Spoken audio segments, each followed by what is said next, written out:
Dear friends, welcome back to my channel. Let's read. Before proceeding, do not forget to subscribe the channel.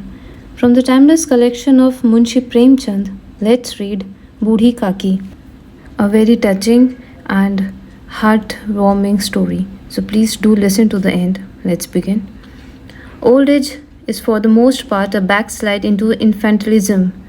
Old Kaki had lost all enthusiasm for life aside from her hankering for food, and was left with crying as the main methods for drawing in others' attention. Her senses, her eyes, her hands, and feet had fallen into haggardness. She would stay lying on the floor the entire day, and if the householders accomplished something against her desires, or she didn't get her meals at the selected time, or in satisfactory amount, she was not given an offer of the eatables brought from the market, she would break into crying. Her wailing was no customary thing, it was a full throated upheaval. Her husband had departed long back, her children had passed away when they were young. She had nobody with the exception of her nephew to rely on, and she had given all her property in his name. The nephew made tall guarantees around them, however, they ended up being fanciful green fields. Although the income from the property was not less than 150 to 200 rupees per annum, Old Kaki seldom got enough to eat. It is difficult to say who was at fault here, her nephew, Pandit Buddhiram, or his other half, Srimati Roopa. Buddhiram was gentle by nature, but only up to the point his own pocket remained untouched. Roopa was sharp-tongued, but she was God-fearing. Old Kaki didn't mind her harshness so much as Buddhiram's gentleness. Buddhiram sometimes regretted his cruel behavior, knowing well that he was able to wear the cloak of respectability only because of this very property. He wouldn't have minded if through empty assurance and verbal sympathies he had been able to make Kaki's life a little more bearable. But the very thought of incurring the additional expense suppressed his good intentions. So much so that if Kaki opened up her tales of woe within the earshot of a visitor, he would get inflamed and go inside, give her a dressing down. Boys seem to have a natural propensity to dislike old people. So Buddhiram's son, taking their cue from their parents, continually harassed old Kaki. One would pinch her and run away, the other squirt a mouthful of water at her. Kaki would cry out, but since it was well known that Kaki complained only when she was hungry, no one took notice of her outcries. And whenever she enraged, Kaki started cursing the boys. Roopa appeared on the scene to silence her. Fearing this, Kaki seldom used the tongue lash, although this was a more effective means than crying to put an end to the boy's misdemeanor. In the whole family, it was Buddhiram's little daughter, Ladli, who alone empathized with Kaki. Ladli, fearing her brothers, ate her sweets, roasted corn sitting beside Kaki, and although this strategy cost her dear because of Kaki's lust for food, this was the best protection against her brother's injustice. This mutual self-interest had sown the seeds of sympathy between them. It was evening time. Shehnai was playing at Buddhiram's doorsteps. A group of children were enjoying the music with wonder-struck eyes. Guests, relaxing on charpais, were having their bodies kneaded and toned up by the barbers. A balladeer was reciting the family's genealogy, and the appreciative applause from some admiring guests gave them a mistaken feeling that he himself was the object of their admiration. Two English-educated young men were indifferent to these going on. They considered it below their dignity to participate in such activities. The occasion was Buddhiram's son Sukhram's engagement. A celebration was on. Women were singing inside the house. Roopa was busy supervising food preparations for the guest. Big kadhais were placed on air fireplaces. Puri, kachori were frying in one. Another yet dishes were cooking. In one cauldron, a spicy curry was cooking. The aroma of ghee and spices was all in the air. Old Kaki was sitting in her unlighted room in a mood of dejection. The pleasing smell of cooking was unsettling her. She was wondering whether she would get her share of puris or not. It was so late. No one had brought her any food. It seemed to everyone had eaten, and there was nothing left for her. She wanted to cry, but fearing that this would be inauspicious, she controlled herself. Oh, what an appetizing smell. But no one cares for her? When she can't even get enough rotis, how can she hope to eat a stomach full of puris? Her heart swelled with anguish. She was again on the verge of crying, but the fear of Rupa's temper stopped her. Kaki remained lost in these disturbing thoughts for a long time. The fragrance of ghee and spices was making her lose control over herself. Her mouth was watering, and the very thought of the taste of puris was sending ripples of joy in her heart. Whom should she call? Even Ladli had not come today. Even the two boys, who were always harassing her, were nowhere to be seen. At least she would have known what was going on. Images of puris began to dance in her eyes. So brown, swelled up, soft. Roopa must have eaten to her fill. The kachoris must be giving ajwain and cardamom flavors. If only she could take one puri in her hands to feel it. Why shouldn't she go and sit close to the kadhai? She could imagine the crisp and sizzling puris being transferred from the kadhai onto a tray. Flowers can be smelled even at home, but the pleasure of smelling them in the garden is very different. Having made up her mind thus, Kaki, crouching on her hands and feet, began to move slowly, and with great difficulty she crossed the threshold and crept close to the kadhai and sat down. Once there, she felt the same satisfaction that a hungry dog feels while seated in front of someone eating. At that time, Roopa was overstressed with work. Now she was in this room, now in that, now near the cooking area, then in the store. Someone came and said, "The head cook is asking for thandai." She handed that over. Another came and asked, "The baladir has come. Give him something." She was taking out some uncooked ration when a third came and asked, "When would the food be ready? And help me with the drum and manjira." The poor woman was running everywhere, getting irritated, exasperated, yet unable to burst out.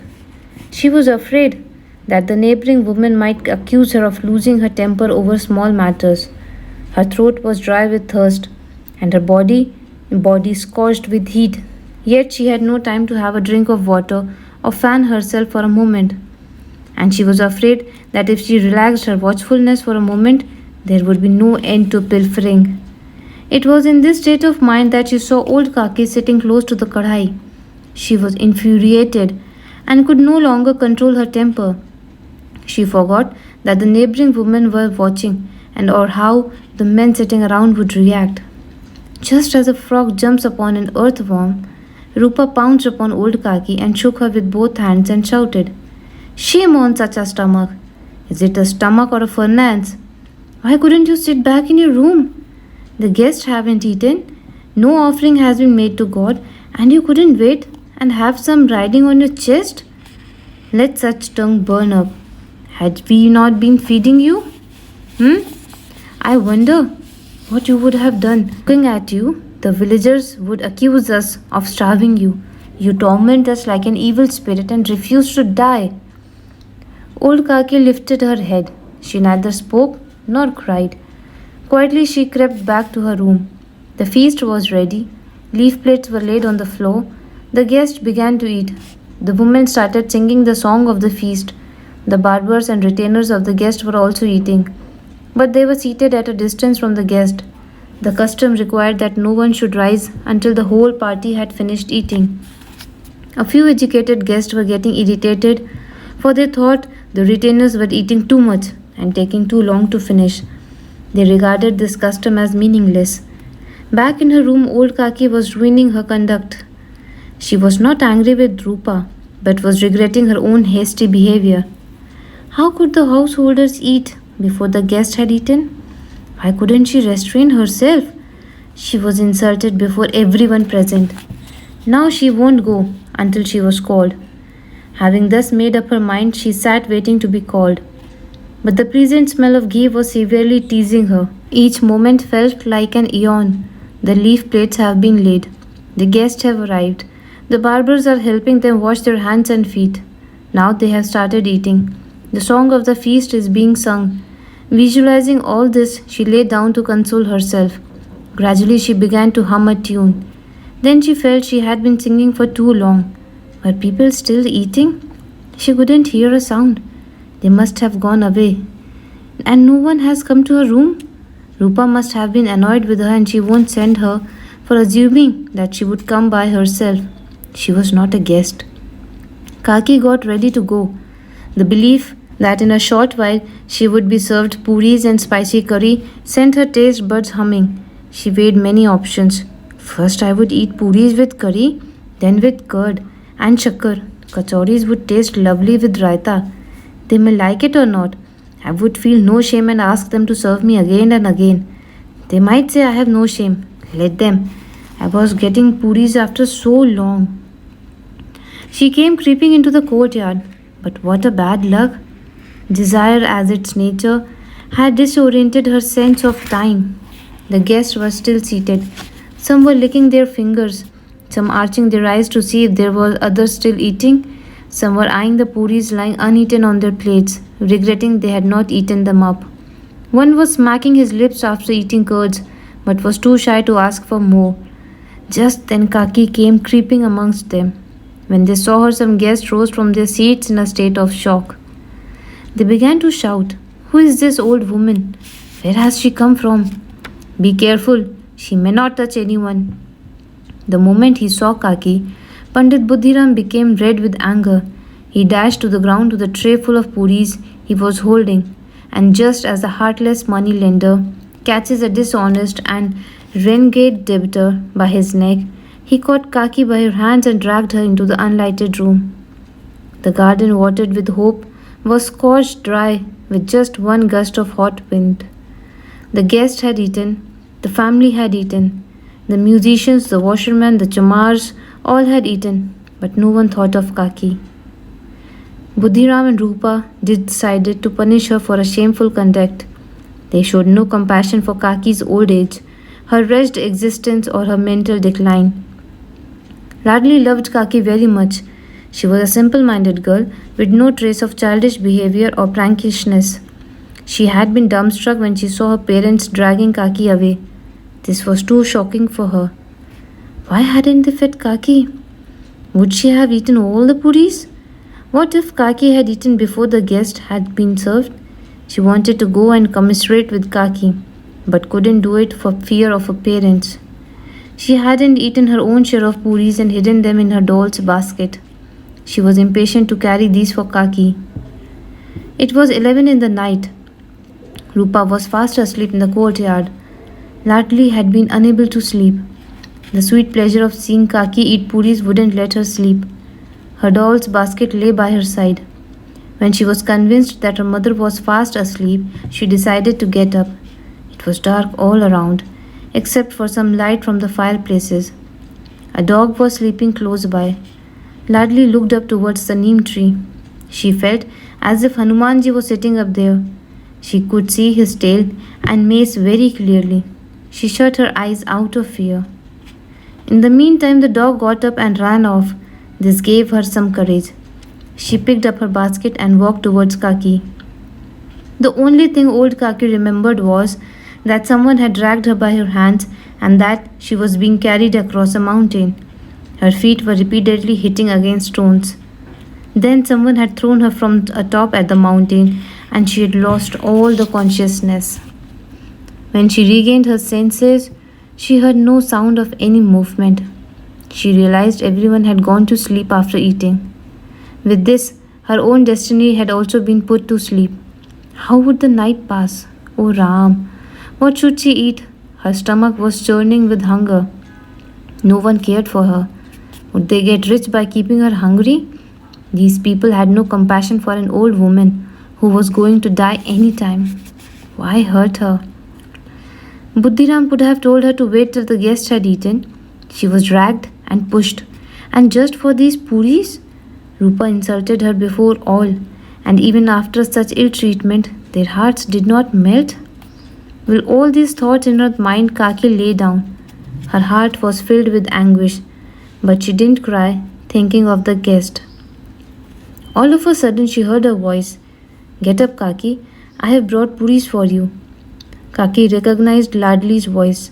She got up at once, groped for Ladli with both hands, and made her sit in her lap. Has your Amma sent these? Kaki asked. No, this is my share. Kaki pounced upon the puris. The basket was empty in 5 minutes. Ladli asked, Kaki, have you had your fill?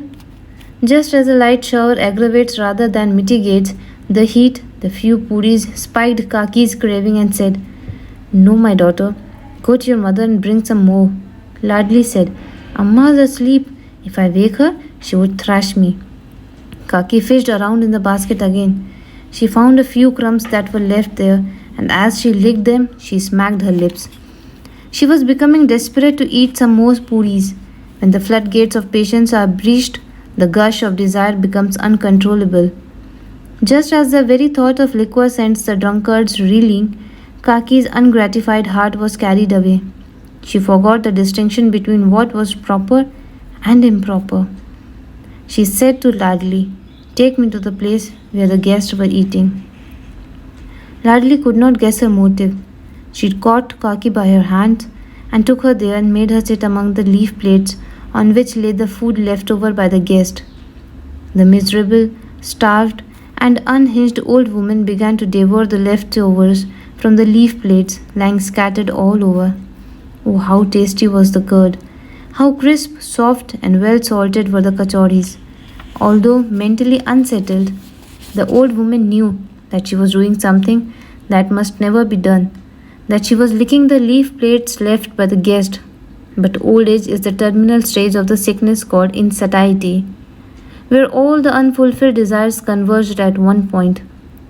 In the case of old Kaki, that point of convergence was a craving for food.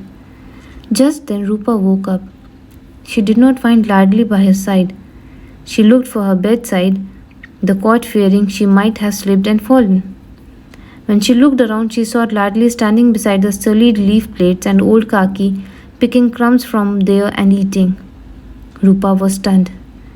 She felt like someone watching a cow slaughter. Nothing can be more shocking than to see a Brahman woman sifting through leftovers.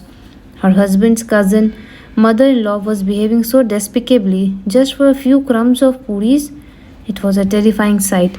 It was as if the earth had stopped spinning and the sky was reeling above them. Roopa did not get angry, for anger had no place in this state of shock. Her eyes were filled with compassion as well as fear. Who was responsible for this sinful act? She lifted her hands toward heaven with a penitent heart and said, God, take pity on my children. Punish me for this sinful act, or I would be ruined. Roopa had never before realized her own selfish and unjust behavior with such clarity. She began to tell herself, How cruel I have been. O merciful God, forgive me. Today was my son's day of engagement. Hundreds of people feasted. I obeyed their commands like a slave. I spent hundreds of rupees to earn a good name for myself, but could not feed the woman because of whom I have spent thousands of rupees. Just because of me, this old woman is helpless. Roopa lit a lamp and went into her storeroom.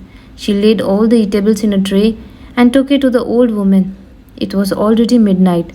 The sky was filled with stars, but they wouldn't have felt the kind of pleasure old Kaki felt when she saw the food laid before her. Roopa said to her with tearful eyes, Kaki, get up and eat. I committed a great blunder today. Don't take it all. Pray to God to forgive me for my transgression. Just as innocent children forget neglect and thrashing after receiving a gift of sweets, old Kaki was eating, forgetting everything. Good wishes were flowing out from every pore in her body, and Roopa was enjoying this heavenly sight. Dear friends, this was the end of a very touching story. Please stay tuned for another such stories. Do not forget to like, share and subscribe the channel. Thank you.